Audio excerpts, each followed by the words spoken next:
CITU നേതൃത്വത്തിൽ കരാർ തൊഴിലാളികളുടെ അവകാശ ദിനം ആചരിച്ചു.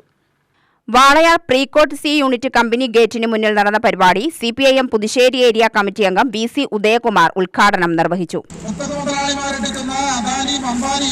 എടുക്കുന്ന തീരുമാനം പാവപ്പെട്ടവരുടെ മേലെ അടിച്ചേൽപ്പിക്കുക എന്ന ലക്ഷ്യത്തോടുകൂടി പ്രവർത്തിക്കുന്ന നമുക്ക് പോകാൻ വഴിയൊന്നുമില്ല.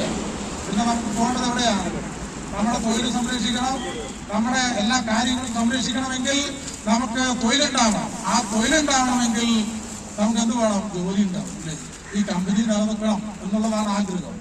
ആ കമ്പനിയാണെങ്കിൽ കുത്തക മുതലാളിമാരെടുക്കുന്ന ആ തീരുമാനവും അതോടൊപ്പം തന്നെ ഈ കേന്ദ്ര യൂണിയൻ പ്രസിഡന്റ് J. ആരോഗ്യ യേശുദാസ് ചടങ്ങിൽ അധ്യക്ഷത വഹിച്ചു. CITU textile union secretary M. Chandrasekharan മുഖ്യപ്രഭാഷണം നടത്തി. കരാർ തൊഴിലാളികളെ സ്ഥിരപ്പെടുത്തുക, PF ഗ്രാറ്റുവിറ്റി, ESI തുടങ്ങിയ സാമൂഹ്യ സുരക്ഷാ പദ്ധതികളിൽ കരാർ തൊഴിലാളികളെയും ഉൾപ്പെടുത്തുക, സ്ഥിരം നിയമനങ്ങളിൽ കരാർ തൊഴിലാളികൾക്ക് പ്രഥമ പരിഗണന നൽകുക, നിയമപ്രകാരമുള്ള ലീവും അവധി ദിനങ്ങളും അനുവദിക്കുക എന്നീ ആവശ്യങ്ങൾ ഉന്നയിച്ചാണ് അവകാശ ദിനം ആചരിച്ചത്.